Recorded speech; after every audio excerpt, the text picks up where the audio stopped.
Hello students, कैसे हैं आप सब लोग। उम्मीद करती हूँ सब अच्छे होंगे। मैं Meena Rana ICT virtual class में आपका स्वागत करती हूँ। स्टूडेंट्स, हम पढ़ रहे हैं क्लास 6 की हिंदी में हम मल्हार बुक से पढ़ रहे थे कहानी हार की जीत। ये कहानी लिखी है सुदर्शन जी ने और ये कहानी जो है यहाँ पर हमें शिक्षा देती है कि आप जो है समाज के लिए तो क्या जो है यहाँ पर एक डाकू का मन हृदय कैसे परिवर्तित हो गया किसी के विचारों से। इस कहानी के आज हम प्रश्न उत्तर करेंगे और साथ में इसकी एक समरी पढ़ेंगे। तो चलिए चलते हैं स्मार्ट बोर्ड पर। तो देखिए, ये जो कहानी है ये इसका शीर्षक है हार की जीत। तो ये कहानी है एक व्यक्ति की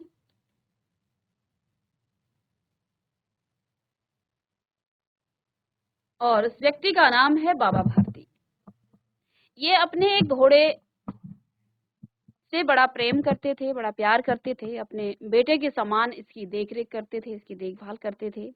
अपने हाथ से इसको चारा खिलाना, भगवान का भजन में इनका मन लगता था। भगवान का भजन ये करते थे और जो भी समय बचता था वो उस घोड़े को समर्पित कर देते थे। उसकी बड़ी देखभाल करते थे। अपने घोड़े को देखकर वो बड़े प्रसन्न होते थे। उसकी चाल से वो बड़े मोहित थे। ठीक है, इन्होंने अपना सब कुछ छोड़ दिया था और गांव से दूर कहीं एक मंदिर, किसी मंदिर में जा करके एक घोड़े को लेकर, सुल्तान को लेकर वहीं वो रहा करते थे। उसकी चाल पर वो लट्टू थे। ठीक है, जब तक संध्या समय सुल्तान पर चढ़कर वो 8-10 मील का चक्कर ना लगा लेते उन्हें चैन नहीं आता था। तो ये जो है सुल्तान के साथ ही अपना समय व्यतीत करते थे। संध्या के समय पर उस पर बैठ करके चक्कर लगाते थे और इनके मन को शांति मिलती थी। तो खड़ग सिंह उस इलाके का एक प्रसिद्ध डाकू था। लोग उसका नाम सुनकर कांपते थे। होते होते सुल्तान की जो कीर्ति है उसके बारे में उस खड़ग सिंह नाम के डाकू के कानों तक ये बात पहुंची।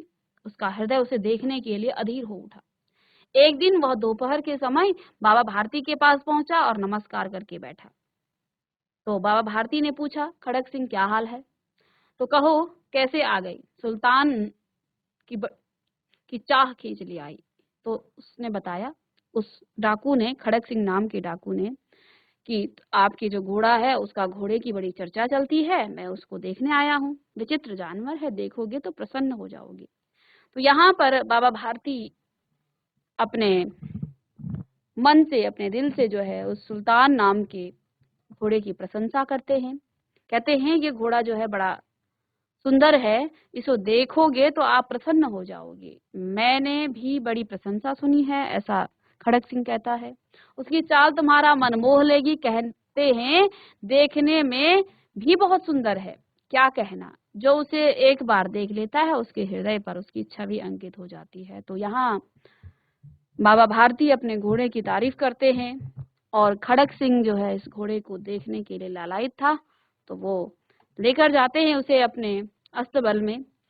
तो जैसे ही खड़ग सिंह इस घोड़े को देखते हैं तो वो जो है वो देखता है तो वो आश्चर्यचकित हो जाता है। उसने सैकड़ों घोड़े देखे थे लेकिन ऐसा घोड़ा उसने कभी भी नहीं देखा था। वो मन ही मन सोचने लग जाता है कि भाग्य की बात है, ये घोड़ा तो मुझ जैसे डाकू के पास होना चाहिए था। इस साधु के पास ये घोड़ा क्या कर रहा है? कुछ देर तक वो सोचता था, आश्चर्य से वो चुपचाप रहता है। परंतु बाबा जी इसकी चाल न देखी तो क्या देखी। तो अब जो है वो फिर उसकी चाल देखने की फरमाइश करता है कि घोड़ा तो देख लिया, ये तो बड़ा सुंदर है, लेकिन जरा इसकी चाल भी देखी ली जाए, क्योंकि घोड़े की तो चाल ही देखी जाएगी।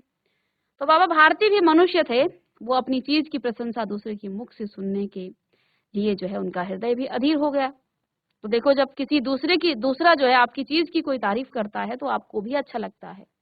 बाबा भारती बड़े प्रसन्न हुए कि इतना बड़ा डाकू जिससे सब डरते हैं वो मेरे घोड़े की तारीफ कर रहा है।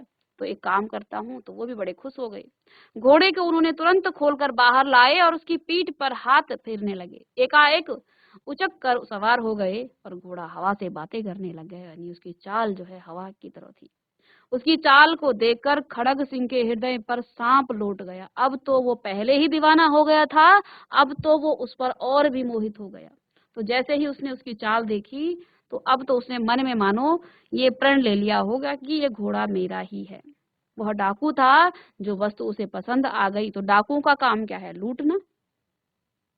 तो बस जो वस्तु उसे पसंद आ गई वो उस पर अपना अधिकार समझता था। उसके पास बाहुबल था, आदमी थे, बेरहमी भी थी।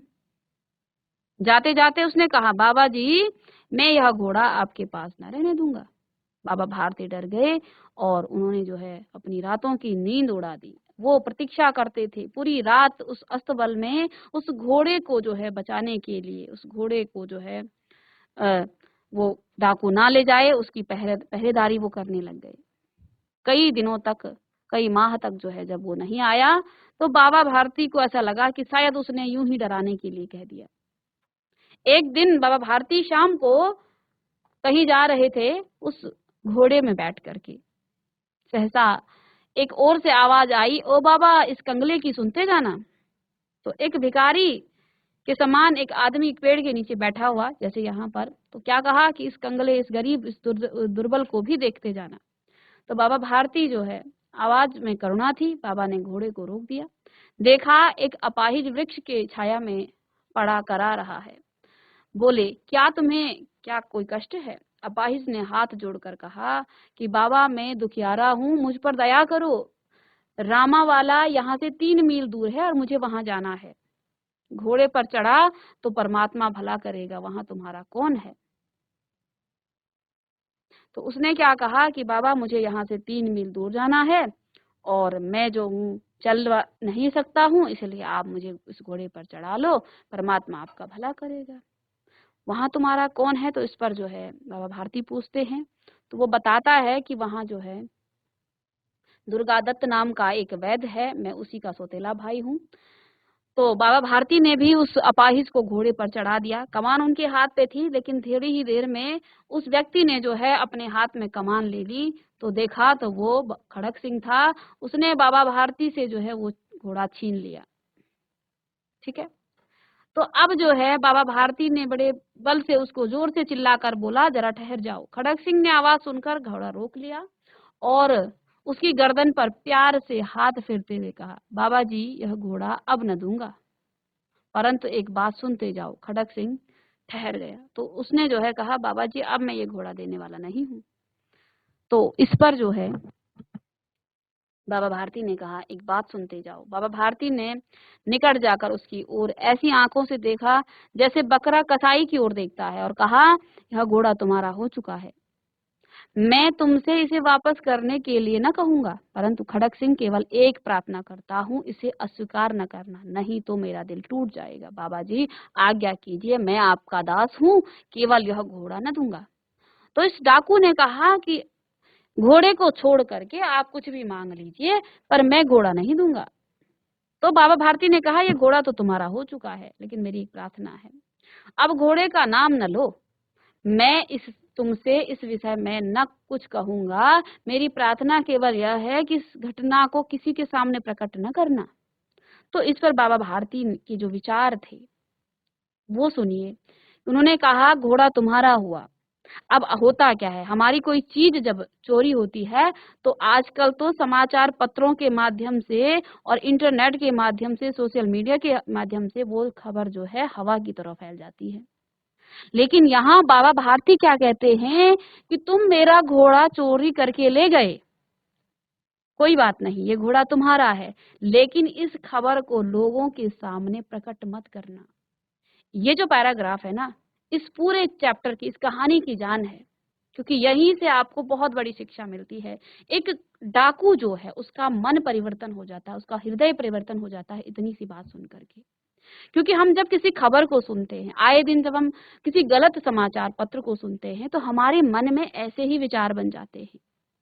बाबा भारती ने ये बात इसलिए कही कि वो एक भिखारी के रूप में था, एक अपाहिज के रूप में वहां बैठा था, और न जाने कल को कोई सचमुच का अपाहिज हो, कोई भिखारी हो जो असमर्थ हो चलने में, वो किसी से मदद मांगे, और अगर खड़ग सिंह इस घटना को लोगों के सामने बताता तो लोग सभी जो है भिखारियों से, अपाहिजों से जो है वो डर जाते कि शायद ये कोई डाकू तो नहीं। तो इसीलिए उन्होंने कहा कि तुम इस घटना को लोगों के सामने मत कहना, ये इस कहानी की जान है। इसमें जो है पूरी कहानी का रुख बदल जाता है। खड़ग सिंह बड़ा आश्चर्यचकित रह जाता है कि इस साधु ने इस प्रकार की बातें क्यों कही होगी। उसने बहुत सोचा, लेकिन उसकी कुछ समझ नहीं आया। उसने फिर से बाबा भारती से पूछ डाला कि आप ऐसा क्यों कह रहे हैं, क्योंकि देखिए जिसकी चीज चोरी हुई है, किसी चोर ने चोरी कर दी, तो उसमें जो है चोर की बेइज्जती होगी। चोर की तो क्या ही बेइज्जती होनी, लेकिन इसमें उस व्यक्ति का लोगों के सामने ना बोलना, ये खड़ग सिंह के मन को जो है अंदर से कुरेद रहा था। उसने बाबा भारती से पूछा, तो बाबा भारती ने जवाब दिया कि यदि तुम इस घटना को लोगों के सामने कहोगे, लोगों से कहोगे, तो ये घटना फैल जाएगी, और अगर कोई लाचार व्यक्ति किसी से मदद मांगेगा तो लोग किसी का विश्वास नहीं करेंगे। हर कोई, हर अपाहिज को वो डाकू समझेंगे और उन लोगों की कोई मदद नहीं करेगा। तो दूसरे दिन जब खड़ग सिंह के मन को जो है ये बात, उसका हृदय परिवर्तन हो गया। उन विचारों को सुनकर वो जो है सन्न रह गया कि मैं किस प्रकार का व्यक्ति हूँ। ठीक है, और इनके विचार देखिए। तो उधर जो है बाबा भारती अपने आश्रम में, उस मंदिर में चले जाते हैं। अपनी दिनचर्या, जैसे कि वो पहले भजन कीर्तन करते थे, ऐसा ही कुछ कर रहे थे। रात्रि के समय में बाबा भारती अपनी कुटिया से बाहर निकले। ठंडे जल में स्नान उन्होंने किया। उसके पश्चात इस प्रकार जैसे कोई स्वप्न में चल रहा हो, उनके पांव अस्तबल की तरफ बढ़े, क्योंकि उनको आदत थी सुबह नहाना धोना और फिर अस्तबल की तरफ जाना। लेकिन उन्हें फिर से याद आ गया कि वहां तो घोड़ा है नहीं। लेकिन वहां पर खड़ग सिंह पहले ही अस्तबल में उस घोड़े को बांध कर आ गया था। वो, उसको बड़ा पश्चाताप हुआ कि मैंने इस तरीके से इस साधु से ये घोड़ा छीना, और इस साधु को अपने घोड़े की, जिसको वो अपने, उनको लगता था कि मैं इस घोड़े के बिना जी नहीं पाऊंगा। उनको उस घोड़े की तनिक चिंता ना हो करके लोगों की परवाह थी, उन लोगों की जो अपाहिज हैं, जो असमर्थ हैं चलने में, जो जो जिनके पास जो है सामर्थ्य नहीं है, जो मदद मांगते हैं, और लोग उनकी मदद इसलिए नहीं करते हैं कि क्योंकि लोगों को डर हो जाएगा कि कहीं ये कोई डाकू तो नहीं है। तो इस बात से खड़ग सिंह जो है बड़ा प्रभावित हुआ, और उसने बाबा भारती के घोड़े को पुनः उसी स्थान पर रख दिया। और बाबा भारती जब अंदर गए तो अपनी, वो तो आधे रास्ते से वापस आ रहे थे अस्तबल से, लेकिन उनके घोड़े को अपने मालिक के पाँव की जो आहट थी वो सुनाई दी, और उसने हिनहिनाया। तो अंदर गए तो वहां घोड़े को देखकर उन्होंने गले लगाया, बड़े रोए। उससे बाहर आए तो वहां पर खड़ग सिंह भी था। तो ये था इस कहानी का सार, और इस कहानी को हमने कल की क्लास में पढ़ा था। तो आज हम इस कहानी के प्रश्न उत्तर करेंगे। चलिए, पहला प्रश्न है, नीचे दिए गए प्रश्नों का सटीक उत्तर कौन सा है। उसके सामने तारा बनाइए, स्टार बनाना है आपको। तो देखिए, सुल्तान के छीने जाने का बाबा भारती पर क्या प्रभाव हुआ। क्या प्रभाव हुआ? बाबा भारती के मन से चोरी का डर समाप्त हो गया। बाबा भारती ने गरीबों की सहायता करना बंद कर दिया, या बाबा भारती असावधान हो गए, या बाबा भारती ने द्वार बंद करना छोड़ दिया।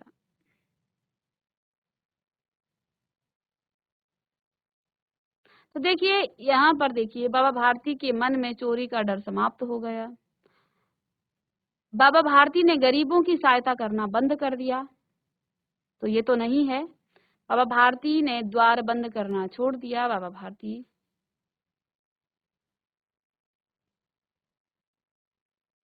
असावधान हो गए। देखिए, इसमें सभी प्रश्न के जो उत्तर हैं, बाबा भारती ने द्वार बंद करना भी छोड़ दिया था, क्योंकि उनको अब किसी चीज की डर नहीं थी। बाबा भारती के मन से चोरी का डर भी समाप्त हो गया था। लेकिन इसमें यह गलत है कि बाबा भारती ने गरीबों की सहायता करना बंद कर दिया था। नहीं, बाबा भारती असावधान हो गया, ये इसका उत्तर है। क्योंकि अब जो पहले वो सावधान थे कि कहीं खड़ग सिंह आकर के उनके घोड़े को चोरी न कर ले, लेकिन अब जो है वो असावधान हो गया, उनको जो है सावधान होने की कोई आवश्यकता न थी। इसलिए ये सारे उत्तर इसी में आते हैं। तो बाबा भारती असावधान हो गए, तो उन्होंने द्वार बंद करना भी बंद कर दिया था। अब उनको चोर, उनके मन में चोरी का डर भी नहीं था। तो ये सारे इसी के अंतर्गत आते हैं ये उत्तर। इसलिए आप इसे लिखें कि बाबा भारती असावधान हो गए थे। अब अपने मित्रों के साथ चर्चा कीजिए कि आपने ये उत्तर क्यों चुने हैं। चलिए, सुल्तान के छीने जाने का बाबा भारती असावधान हो गए, क्योंकि बाबा भारती पहले ही अपनी सभी चीजों का त्याग कर चुके थे। केवल सुल्तान को ही अपना सब कुछ मानते थे, और अब जब सुल्तान ही उनके पास नहीं था तो वे किसी भी चीज के चोरी होने से नहीं डरते थे। बाबा भारती भी मनुष्य ही थे। इस कथन के समर्थन में लेखक ने तर्क दिया कि बाबा भारती ने डाकू को घमंड से घोड़ा दिखाया, क्योंकि मनुष्य अपनी पसंदीदा चीज का जिक्र घमंड के साथ करते हैं। और यहाँ तो सुल्तान की सुंदरता और शक्ति के चर्चे हर जगह थे, जिस कारण बाबा भारती को और अधिक घमंड था कि सुल्तान जैसा घोड़ा और किसी के पास नहीं है। ठीक है, चलिएगा। आपने अभी जो कहानी पढ़ी उसका नाम सुदर्शन ने हार की जीत रखा। अपने समूह में चर्चा करके लिखिए कि उन्होंने इस कहानी को यह नाम क्यों दिया होगा। अपने उत्तर का कारण भी आपको लिखना है। तो इस कहानी का जो शीर्षक है वो हार की जीत है। तो ऐसा जो है लेखक ने क्यों लिखा होगा, इस कहानी का शीर्षक हार की जीत क्यों कहा होगा, क्योंकि बाबा भारती यहाँ हार कर भी जीत गए थे। ठीक है, उनके इन विचारों ने खड़ग सिंह के मन को परिवर्तित कर दिया था। एक डाकू, अगर वो शायद ये बातें न करते तो वो डाकू शायद कभी इस तरह से न मुड़ता, और कभी भी उनको अपने घोड़े की दोबारा से जो है उनको देखने को शायद वो अपना घोड़ा न मिलता। लेकिन उनके इस विचार ने उस डाकू के मन को परिवर्तित कर दिया, और उसको अपने किए का पश्चाताप हुआ, और वो उस घोड़े को पुनः उनके अस्तबल में लेकर के वहीं बांध दिया था। बाबा भारती के अस्तबल में उसने रख दिया था। तो यहाँ सुदर्शन जी ने हार की जीत रखा है इस कहानी का शीर्षक।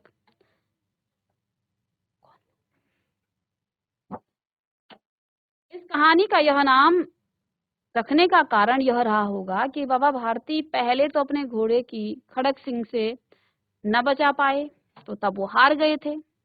किंतु उनके नेक विचारों के कारण खड़ग सिंह घोड़ा जीत कर भी उसे अपने पास न रख सका, तो वो हार कर भी जीत गए और ये जीत कर भी हार गया। ठीक है, तो उनके विचारों ने खड़ग सिंह को उस घोड़े को अपने पास न रखने दिया। वो उनके विचारों से इतना प्रभावित हुआ कि उसने उस घोड़े को वापस कर दिया। ठीक है, किंतु उसके नेक विचारों के कारण जो है खड़ग सिंह घोड़ा जीत कर भी उसे अपने पास न रख सका, और बाबा भारती को घोड़ा लौटाया। इस वजह से बाबा भारती हार कर भी जीत गए, और इसीलिए इस कहानी का जो शीर्षक है वो रखा गया है हार की जीत, हार कर जीत या हार की जीत। चलिए, यदि आपको इस कहानी को कोई अन्य नाम देना हो तो क्या नाम देंगे? आपने यह नाम क्यों सोचा यह भी बताइए। अगर आप कोई और नाम देना चाहते हैं तो और नाम आप क्या दे सकते हैं। ठीक है, और आप जो नाम देंगे उसका भी आपको कारण बताना है। तो देखिए, इस कहानी का दूसरा जो शीर्षक है वो हो सकता है हृदय बदलाव, क्योंकि यहाँ खड़ग सिंह का हृदय पहले जो एक डाकू का हृदय था, और वो जो है एक संतों जैसा उसका हृदय हो गया था। एक संत के विचारों से प्रभावित होकर उसका हृदय में जो परिवर्तन हुआ, वो जो है इस कहानी का मेन जो है सार है कि एक डाकू जिससे पूरा इलाका डरता था, जिसका नाम सुनते ही लोग डर जाते थे, उसका हृदय किसी के विचारों से परिवर्तित हो गया। उसके हृदय में बदलाव आना, ये जो है इस कहानी का एक मुख्य लक्ष्य भी रहा। तो देखिए, यदि हम इस कहानी को कोई अन्य नाम देते हैं, यदि हम बाबा भारती के संदर्भ में कहें तो हार की जीत ठीक है, लेकिन यदि हम खड़ग सिंह के संदर्भ में कहें तो हृदय बदलाव। ठीक है, और या फिर इसके अलावा एक और इसका शीर्षक हो सकता है हार की जीत यहाँ तो हार की जीत है। और अगर हम दूसरा कहें खड़ग सिंह के संदर्भ में, तो हम क्या कहें, हार, जीत की हार, क्योंकि वो जीत कर भी हार गया था और बाबा भारती हार करके भी जीत गए थे। तो इसके जो है, हो सकता है आपके मन में कोई और संदर्भ हो और इसका शीर्षक हो। तो एक तो हृदय बदलाव हो गया, और एक इसी का उल्टा यदि हम खड़ग सिंह के संदर्भ में लिखें तो जीत की हार।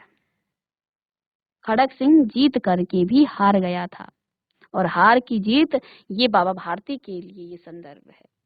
तो हृदय बदलाव भी हो सकता है।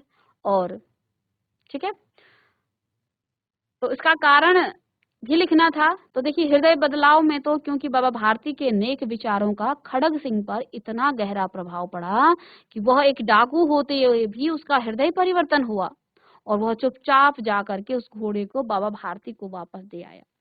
आपने देखा कि किसी के घर में चोरी हुई और दूसरे दिन उस चोर ने वहीं पर उसका सामान रख दिया हो? ऐसा नहीं होता है। लोग तो यहाँ जो है, आजकल कई मर्डर हो जाते हैं, अगर किसी ने देख लिया तो उसे मार दिया जाता है। तो यहाँ उनके विचारों ने जो है उसे बड़ा झकोला, उसका हृदय परिवर्तन हुआ, उनके विचारों से वो बड़ा प्रभावित हुआ। क्योंकि बाबा भारती ने वहां अगर जबरदस्ती करते, उसको से जो है घोड़ जोड़ा छीनने की कोशिश करते, तो वो कभी भी ना जीत पाते। तो उन्होंने जो है उसे दे दिया, क्योंकि वो जानते थे कि ये घोड़ा तो ले गया है, और अगर मैं इसके साथ बलपूर्वक कुछ करूं तो मैं इसे नहीं जीत पाऊंगा। लेकिन उनके विचारों ने उससे जो उन्हें जिता दिया था, तो इसलिए जो है उसका हृदय परिवर्तन हुआ। तो वापस उसने जो है, और उसकी आंखों में पश्चाताप के आंसू भी थे। अगर हम इस कहानी का शीर्षक जीत की हार लिखें तो वो खड़ग सिंह के लिए है। खड़ग सिंह घोड़े को जीत कर भी उसे वापस कर दिया, तो वो जीत कर भी हार गया था। तो ऐसा इसका शीर्षक हो सकता है। ठीक है, तो वो अलग अलग संदर्भ में। बाबा भारती ने डाकू खड़ग सिंह से कौन से वचन लिया? तो जब खड़ग सिंह एक अपाहिज के रूप में पेड़ के नीचे बैठा था, तो बाबा भारती ने क्या कहा कि तुम मुझे जो है एक वचन दो। उसने जिस तरह दुखियारे का भेष बनाकर घोड़े को छीना है, इस घटना को किसी के सामने प्रकट नहीं करेगा। तो ये जो है बाबा भारती ने कहा था उस खड़ग सिंह डाकू से। चलिएगा, इन प्रश्नों को आप लिखेंगे।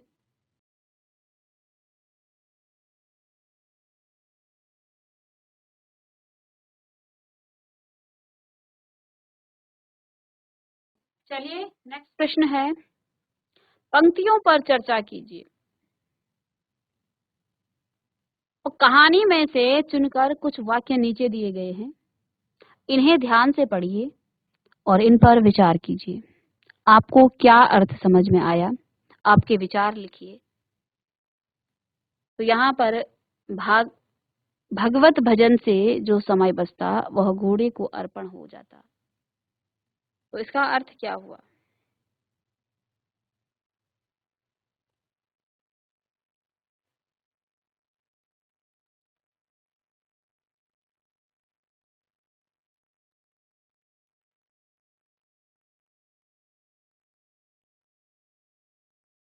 तो चलिए, बाबा भारती का भगवान का भजन करने के बाद जो समय बचता था, वह समय उनके घोड़े को समर्पित हो जाता। अर्थात पूजा पाठ के अलावा सारा समय बाबा भारती अपने घोड़े के साथ ही गुजारते थे। तो भगवत भजन से जो समय बचता वह घोड़े को अर्पण हो जाता।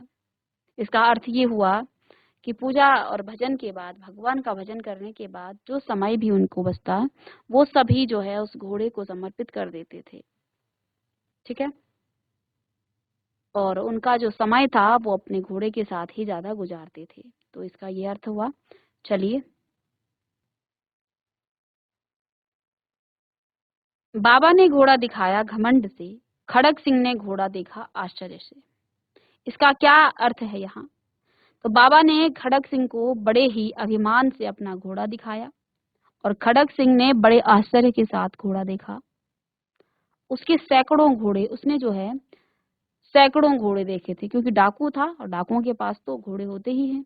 परंतु ऐसा सुंदर और अच्छा घोड़ा उसकी आंखों के सामने से कभी नहीं गुजरा। अर्थात खड़क सिंह ने अपनी जिंदगी में ऐसा सुंदर घोड़ा नहीं देखा था। चलिए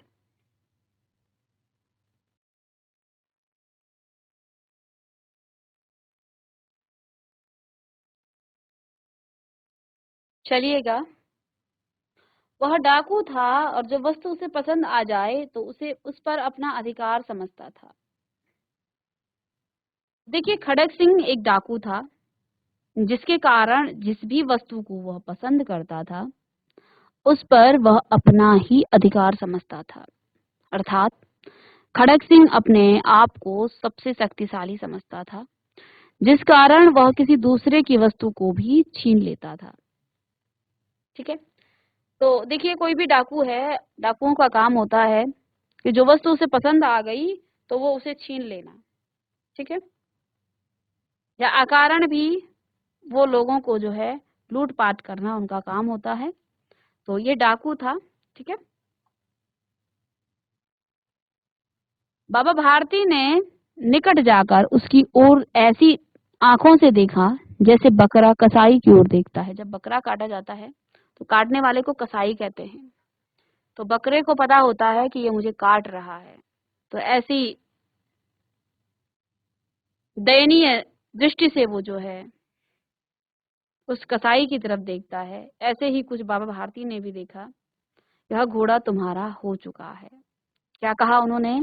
यह घोड़ा तुम्हारा हो चुका है। समर्पण कर दिया उस घोड़े को, उस डाकू को।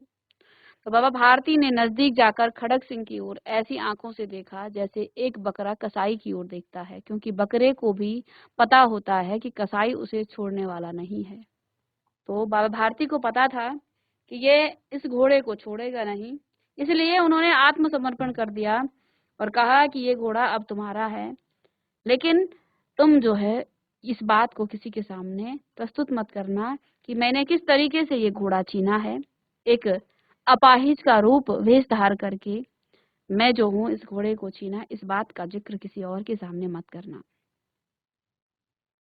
तो उसी प्रकार जिस प्रकार जो है उस बकरे को पता होता है कि अब ये मुझे छोड़ेगा नहीं, तो बाबा भारती को भी पता था कि इस घोड़े को ये छोड़ने वाला नहीं है। उसी कारण बाबा भारती भी खड़क सिंह से उम्मीद नहीं रखते थे कि वह उसका उनका घोड़ा उन्हें वापस करेगा। इसलिए उन्होंने कहा कि अब यह घोड़ा उसका हो चुका है, वे उससे घोड़ा वापस करने के लिए नहीं कहेंगे। चलिए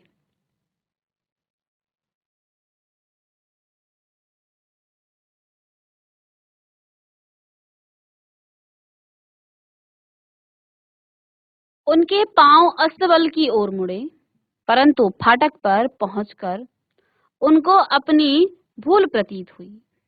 तो देखिए, जब बाबा भारती का घोड़ा खड़क सिंह लेकर चला गया था, अब जो है वो बड़े निडर होकर के असाधारण, अब जो है बिल्कुल असुविधा से जो है वो, उनको जो है कोई चिंता नहीं थी कि उनका कोई चीज, कोई वस्तु कोई चोर ले जाएगा। तो वो जो है अपने अस्तबल की तरफ जाते हैं नहाने के बाद, लेकिन उनको जो है अपनी भूल का एहसास होता है। तो देखिए, बाबा भारती आदत से मजबूर बिना कुछ सोचे रोज की तरह सुल्तान की ओर जाने लगे, क्योंकि उस अस्तबल में उनका घोड़ा सुल्तान रहता था। तो वो उस अस्तबल की तरफ जाने लगे, क्योंकि उनकी रोज की आदत थी कि वे हर सुबह सुल्तान के पास जाएं।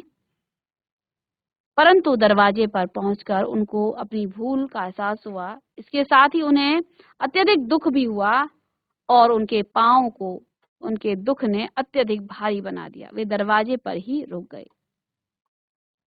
ठीक है,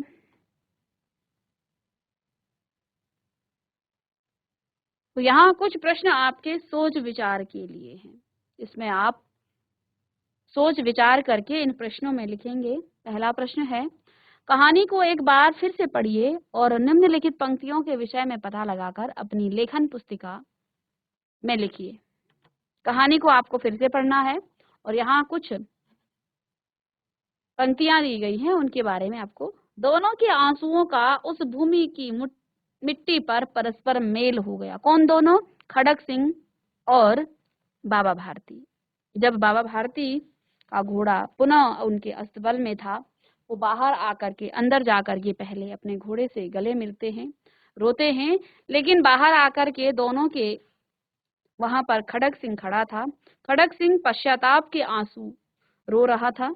तो दोनों के आंसुओं का उस भूमि की मिट्टी पर परस्पर मेल हो गया। इसका आपको जो है यहाँ पर इसके बारे में पता लगाना है कि ऐसा क्यों कहा है लेखक ने।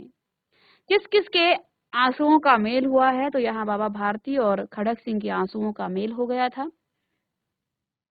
दोनों के आंसुओं में अंतर ये था कि बाबा भारती के आंसू खुशी के आंसू थे और खड़ग सिंह के जो आंसू थे वो पश्चाताप के थे। खड़ग सिंह पश्चाताप कर रहा था कि ऐसे नेक विचार के व्यक्ति के साथ उसने धोखा किया, और बाबा भारती को खुशी थी कि उनका घोड़ा, जिससे वो बहुत प्रेम करते थे, जिससे वो बहुत प्यार करते थे, जिसकी देखभाल करते थे और जिसके लिए वो अपना अधिक से अधिक समय जिसको समर्पण करते थे, वो अब उनके सामने था। तो उनके सामने उनकी खुशी के आंसू और खड़ग सिंह के पश्चाताप के आंसू थे। ठीक है, अब आगे के प्रश्न हम नेक्स्ट क्लास में करेंगे। यहाँ हमने तो बच्चों इससे आगे के प्रश्न हम नेक्स्ट क्लास में डिस्कस करेंगे। इसमें हम कुछ पद्यांश से आधारित प्रश्न भी करेंगे जो आपके अपठित गद्यांश भी आता है, लेकिन यहाँ पर हम अपनी कहानी से ही पद्यांश लेंगे और एक आइडिया लेंगे कि आप किसी अपठित गद्यांश से किस प्रकार से आगे की क्लास में ये आपको प्रश्न पूछे जाते हैं, तो कैसे आप प्रश्न पूछे जाते हैं, पद्यांश से आप कैसे प्रश्नों को बनाते हैं, ये सब भी हम यहाँ पढ़ेंगे। तो कल की क्लास में इसको डिस्कस करेंगे। मिलते हैं नेक्स्ट लेक्चर में, तब तक के लिए थैंक यू।